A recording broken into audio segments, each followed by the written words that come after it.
Join ForumIAS Academy, trusted by hundreds of toppers, including IAS Rank 1 𝐂𝐡𝐚𝐧𝐧𝐞𝐥.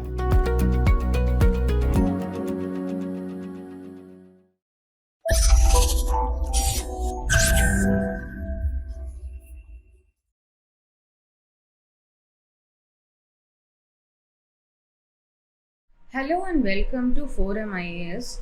These are all the articles that we are going to see today, and let us move into the video. India and UAE set to use rupee dirham for trade. That is the first article of today. So rupee is the sovereign currency of India and dirham is the sovereign currency of UAE. Now instead of trading in dollars, India and UAE will trade among themselves in rupee and dirham. So what is the context of this news article? Two MOUs were signed between Reserve Bank of India and Central Bank of UAE. So the central banks of both these countries have signed two MOUs. So first MOU, it is between RBI and the UAE Central Bank to promote the use of local currencies for cross-border transactions. Say for example, a laborer from India is working in UAE. He can directly send money in terms of rupee to India. So that is what it means. Use of local currencies for cross-border transactions. It need not be sent in dollars. It can be sent in the form of rupee itself. Another MOU is to interlink the payment and messaging systems. In India, we have payment systems like IMPS, UPI, NEFT, etc. So, these payment systems and messaging systems are which facilitate these payment systems, integrating the payment and messaging systems between the two countries. That is covered in the second MOU. So basically the second MOU, it enables the first MOU. Only if India and UAE's payment and messaging systems are connected, then only there will be cross-border transactions in rupee and dirham. Okay. Mutual acceptance of domestic card schemes by interlinking national card switches. So we have our domestic card, that is RuPay. National card switches. So this RuPay is a payment gateway, right? It is a payment gateway. So India has RuPay, its domestic payment gateway. Similarly, UAE will also have a domestic payment gateway. Those payment gateways will be linked, and there is national card switches. India has NFS. NFS means National Financial Switch. This NFS, it connects all the ATMs in India. So this also facilitates transactions. So how will these two MOUs be facilitated? It will be through interlinking of payment gateways and national card switches. So there is seamless transfer, seamless transaction between India and UAE in domestic currency itself. What is the significance of this move? Already India is paying Russian energy majors using yuan. So India buys oil from Russia, and for that also India makes payment in yuan, not in terms of dollars. So this is an attempt to de-dollarize the world economy. From dollar we are moving to other currencies such as dirham, yuan, rupee, etc. So this will reduce the dependence on US dollars. Alright, so this is what this article is about. We'll move to the next article. Next article talks about Ayushman Bharat embracing AI to tackle fraud. Okay, so first we need to understand what is Ayushman Bharat. Then we'll come back to this article to see how AI is used in this particular scheme. So, Ayushman Bharat is a national health protection scheme. Okay, so it is an insurance program. It will cover up to 5 lakh rupees per family per year for secondary and tertiary care hospitalization. And whatever is the family size, that doesn't matter. So, maximum 5 lakh per family per year will be covered. So, if someone who has enrolled in the Ayushman Bharat scheme gets admitted for secondary or tertiary care, their expenses within the limit of 5 lakhs will be borne by the insurance. Okay, so that is what is Ayushman Bharat scheme in simple terms. So this Ayushman Bharat has subsumed two schemes. One is Rashtriya Swasthya Bima Yojana and Senior Citizen Health Insurance Scheme. These two schemes were subsumed to get the Ayushman Bharat Yojana. This might be asked in MCQ, that is why I am highlighting this point. Benefits of the scheme are portable across the country. Whether you belong to any state, you can avail the scheme in any other state also. Say you are from Maharashtra, but currently you are living in Delhi and you get sick, but you have the Ayushman Bharat card, then you can avail the benefits in Delhi itself. Okay, and this benefit can be availed in any public or private, any empaneled hospitals across the country. Any public, that is any government hospital you can go, but in private you can approach only empaneled hospitals, the hospitals that are designated by the government as Ayushman Bharat hospitals. There only you can avail if it is a private hospital. Otherwise, in government hospital, you can avail in any government hospital. How will the beneficiaries be selected? They will be selected based on the SECC, that is the Socio-Economic Caste Census database. Based on the socio-economic caste census, in that based on deprivation criteria, like depending on their caste, their income level, their deprivation level, their poverty level, based on that the beneficiaries are selected for the Ayushman Bharat scheme.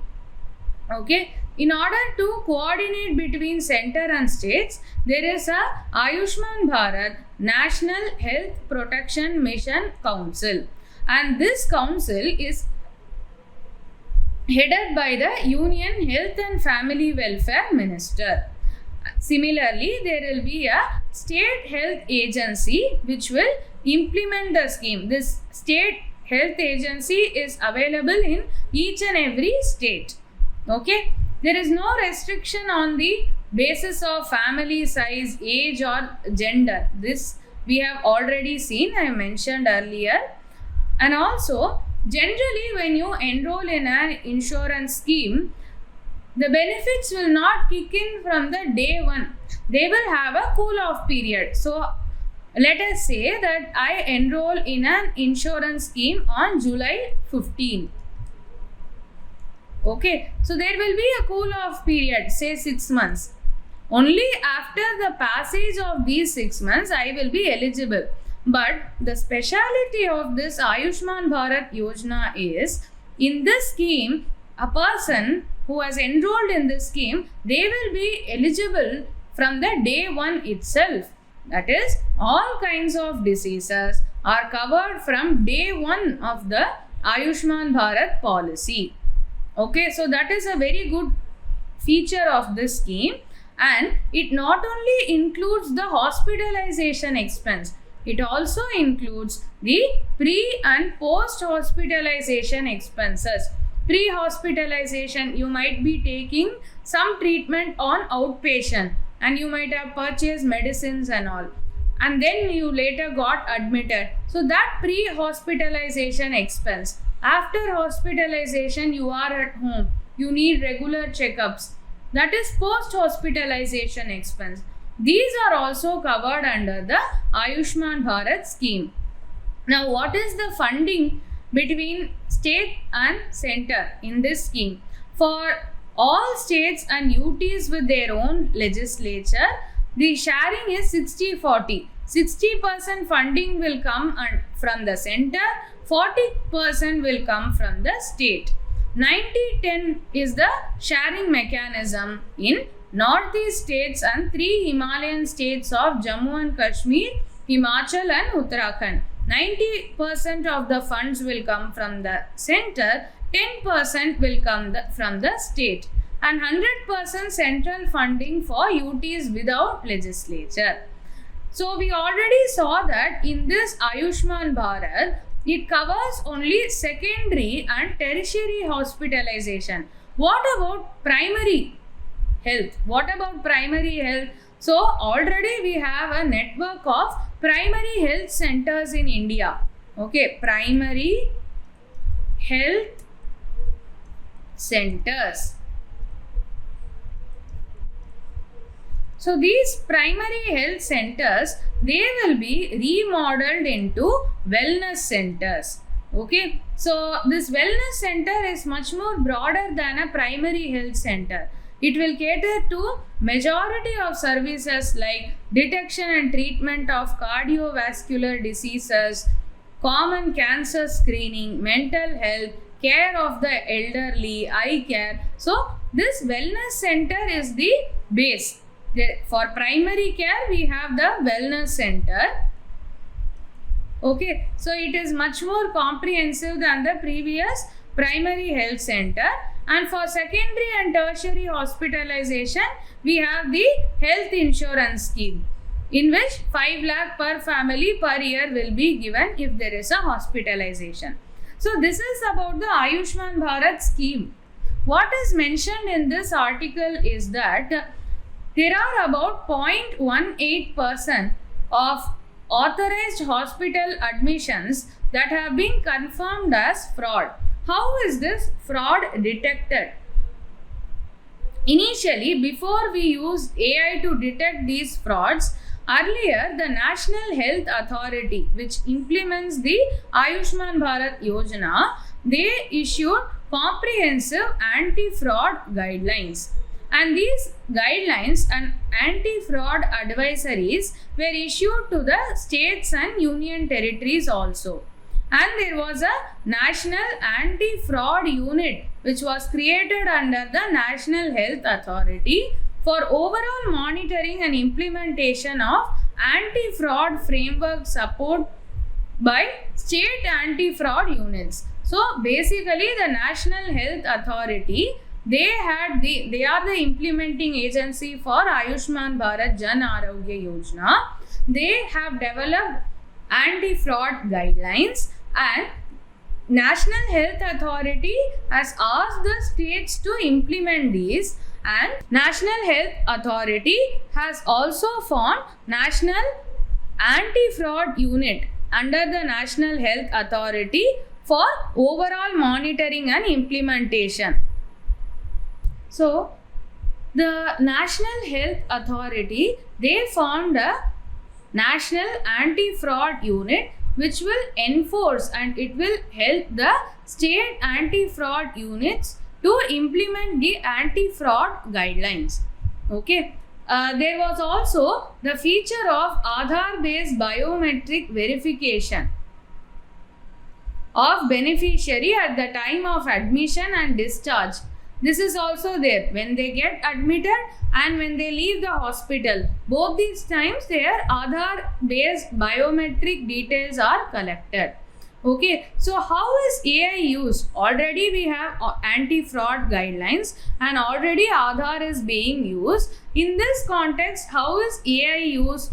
AI is used to go through large volumes of data to identify suspect transactions and entities and risk scoring of hospitals and claims. So based on going through a large amount of data, the AI will detect potential frauds. which will then be scrutinized by the authority. So this is how the anti-fraud AI solution works in Ayushman Bharat. Now let us move on to the next article. Next article is about the CRISPR. CRISPR is a gene editing tool.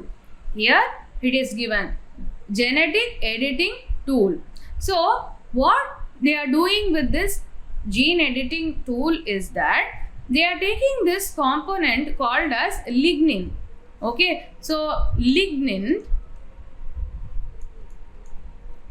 So lignin is present in wood. Okay, so from wood, if we are to produce a fiber, so paper is processed from wood. Some fibers are also processed from wood. So if wood has to be processed into fiber, the lignin content in the wood, it has to be dissolved. It has to be cleaved and dissolved. Only when this lignin gets dissolved, only when it gets dissolved, the wood content, the lignin content in the wood, only if it gets dissolved, then only wood can be processed into fiber. So how is CRISPR tool used in this context is that they have used CRISPR to make changes in this lignin compound so that wood becomes more suitable for making fibers out of it. Okay, so this is about lignin. Now I'll explain more about the CRISPR gene editing tool. So this technique is called as CRISPR-Cas9, and so in Word and all you might have used Word PDF reader. In that tool you have find and replace function. It will search for a particular word, and in Word you can replace, in MS Word you can search for a particular word in a document and you can replace that word with another word. Say you can search for the word Jan in the document. Find and replace it with January. So this is possible in Word. The same thing, you can easily understand the CRISPR-Cas9 gene editing technique if you know what this find and replace is. Okay, I hope you understand what is find and replace. The same thing is happening. So CRISPR is the name of the technique. It is the molecular scissor. Molecular scissor. So like we use scissor to cut a paper, this molecular scissor is used to cut DNA. And this Cas9 is a protein. So what happens is there is a specially designed synthetic guide molecules which finds the target DNA strand. So this is the guide molecule. It goes and finds the target DNA strand. Now this strand of DNA has to be cut and it will be replaced with a healthy strand of DNA. An enzyme cuts off the target DNA strand. So that enzyme is the Cas9 enzyme, which is the molecular scissor. Excuse me for a mistake. Cas9 is the molecular scissor. CRISPR is the technique. Okay, I will correct this mistake.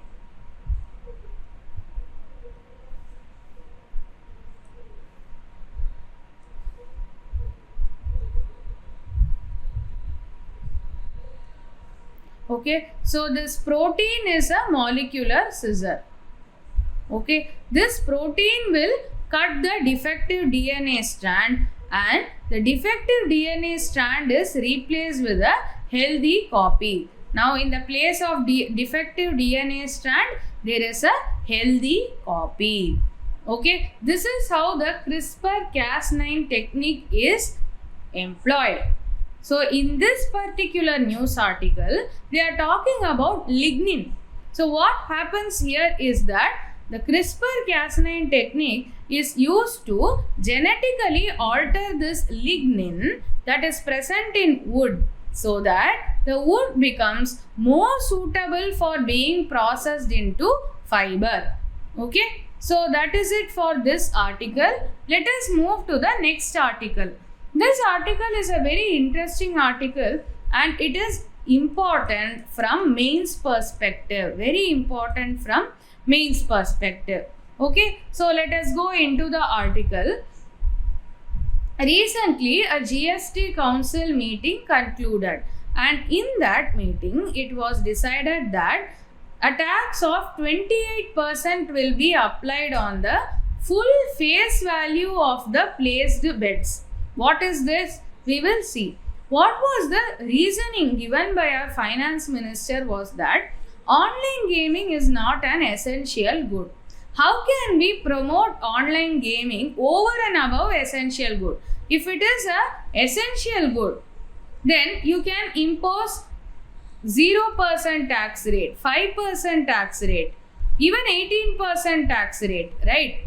But if it is not an essential good, why to give it concessional tax rate? That is why the government has increased the tax rate to 28%. How will this work?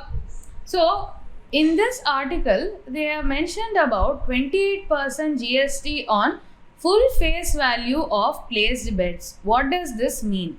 So, full face value, let us assume that the gaming platform charges an entry fee and that is rupees 100. So, what the gaming platform will do is, out of this 100 rupees, they will take out a portion.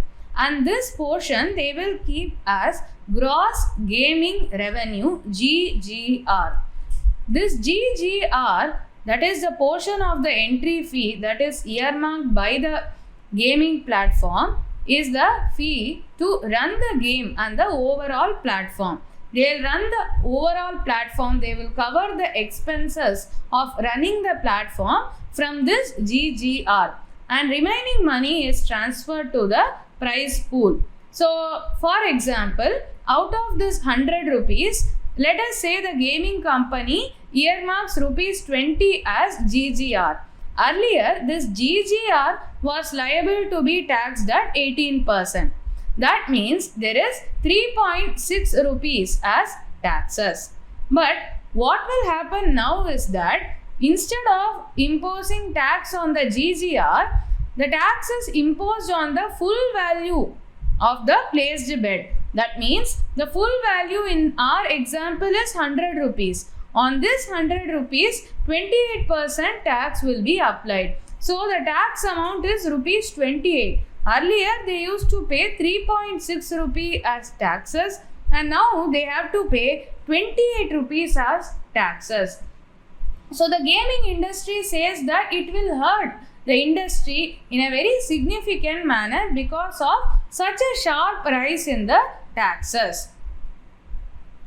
So what will happen is, out of this 100 rupees, if 28 rupee goes as taxes and another 20 rupee goes for GGR, the amount that is used to run the platform, the amount of money that goes into the prize pool, it will reduce, right? So it will lower the, that is what the article is saying, it lowers the available resources for the prize pool.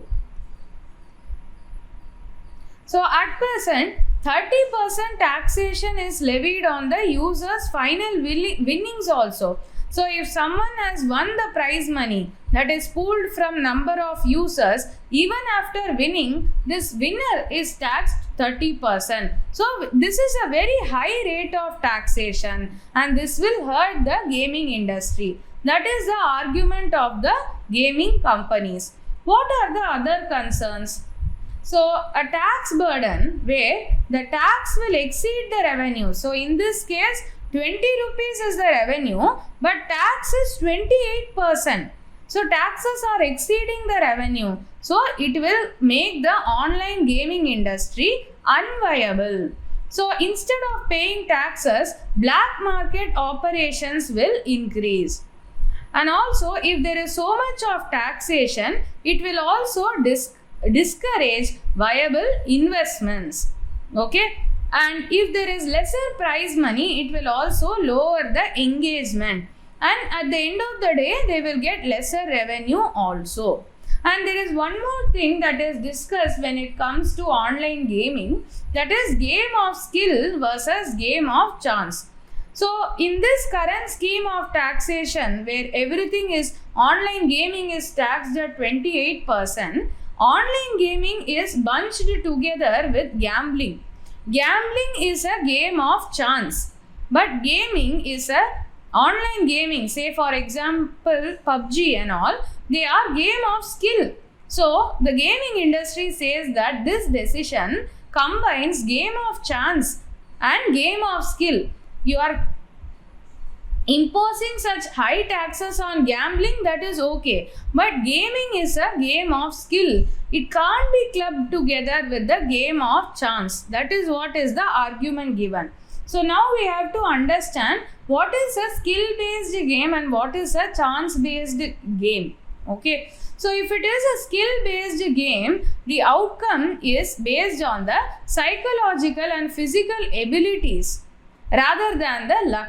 Even in this, there is a small element of luck, but winning is largely determined by the skill of the player. So this is called as a skill based game. So example for this is PUBG. But in game of chance, the outcome is totally dependent on luck, like Rummy. The outcome is totally dependent on luck. That is a game of chance. This is gambling. This is betting on chances. But PUBG is a skill based game. That is what the gaming industry is arguing. So now, do we have any laws which classify which is a game of chance, which is a game of skill? This classification relies mostly on state legislation, which are specific to particular states, and court judgments. So there is no quantifiable method in the law which says this is a game of chance, this is a game of skill. It relies on various court judgments. So online gaming, as I said earlier, is different from gambling.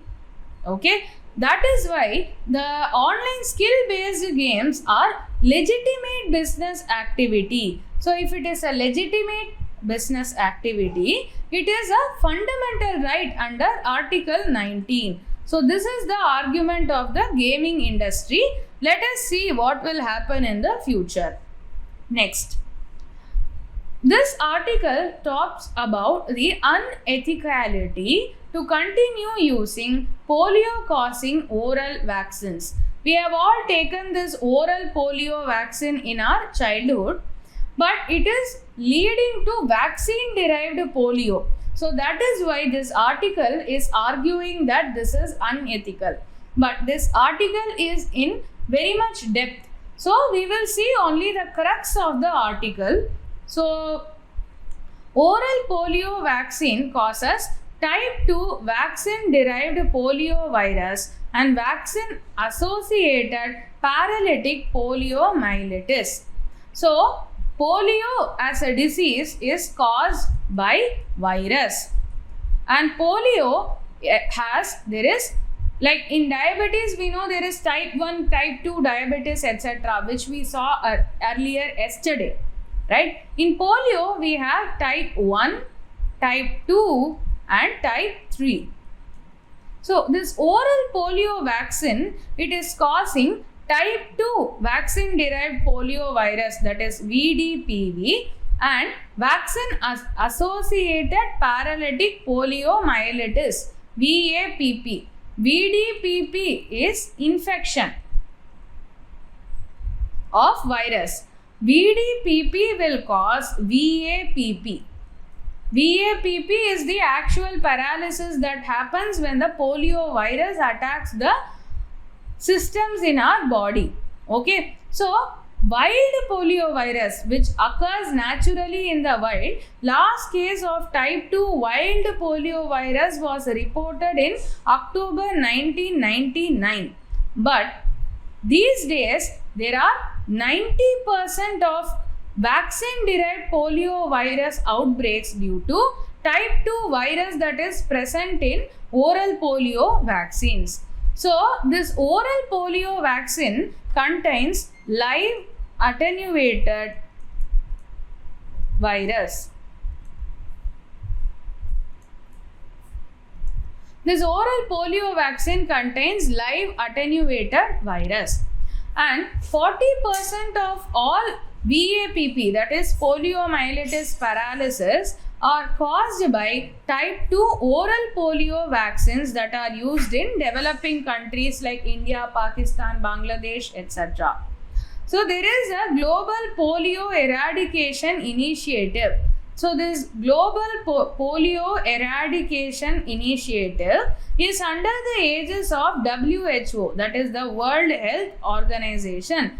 Their aim is to eradicate polio. But a problem is that this global polio eradication initiative, it never reports the vaccine-derived polio virus cases. Even the Indian government does not count VAPP cases.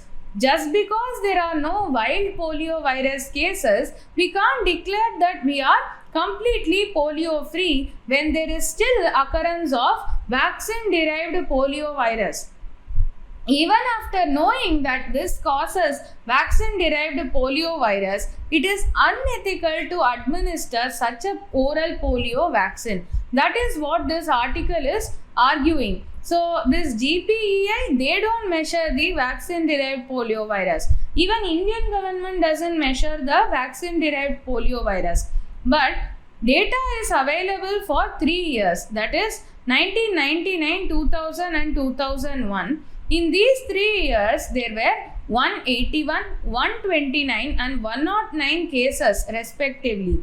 These figures are not important. I am just showing them for understanding purposes. So this problem was observed by the global health community. So what happened was, from trivalent to bivalent oral polio vaccine. So initially there was a trivalent vaccine which covers polio virus 1, 2 and 3. All the 3 types are covered. But this caused vaccine derived polio type 2. So the global health community advised a shift from this trivalent vaccine to a bivalent vaccine. Bivalent vaccine. So this will have effect against type 1 and type 3. Along with this bivalent vaccine, there will be a 1 dose of IPV. IPV is inactivated virus polio vaccine. So instead of combining the type 2 virus within the trivalent vaccine as a live attenuated virus, instead of that, we move to bivalent vaccine where the live attenuated virus of type 1 and type 3 will be present, and for type 2 we have the inactivated polio virus vaccine for type 2. So this is the model we shifted, but this also didn't give much favorable result. Even in 2017, 2 countries reported 96 vaccine derived polio virus cases, and as of May 2023, this year, the type 2 novel OPV vaccine has already caused 3 type 2 VDPV cases. What the article is saying is, even after shifting from trivalent to bivalent plus IPV, even in 2023, there has been cases of vaccine derived polio virus. So we have to rethink the strategy that is used in polio virus vaccination. That is what this article is talking about. Okay, so that's it for the articles. We will discuss some PYQs. Which one of the following groups of plants was domesticated in the New World and introduced into the Old World? Old World comprises of Asia, Africa, Europe. New World are the Americas. North America and South America. So, which of the crops came from North America and South America and later they were introduced in Asia, Africa and Europe? That is what the question asks. Tobacco, cocoa, rubber. Tobacco, cotton, rubber. This is wrong because cotton has been existing in Asia, Egypt from time immemorial. Cotton, coffee and sugarcane. Again there is a cotton here. Sugarcane is also indigenous. So this is also eliminated. Rubber, coffee, wheat. Wheat was a staple crop from a long time. So the answer is tobacco, cocoa and rubber. A is the correct answer. Later, the tobacco, cocoa, rubber, which are all native to South America, they were introduced in the old world as plantation crops. For example, there were numerous rubber plantations in Indonesia. So this is how the crops from new world were introduced in the old world. Next question. Famous place and the river. Pandharpur, Chandrabhaga. This is a correct answer. Tiruchirappalli, which is Trichy in Tamil Nadu. This is on the banks of river Kaveri. This is also correct. Hampi, Malaprabha. This is wrong. Hampi is in the banks of Tungabhadra. So which are correctly matched? 1 and 2 only. A is the correct answer. That's it for today's discussion. Follow us on all these social media platforms. This is Indumathi signing off. Thank you and all the best.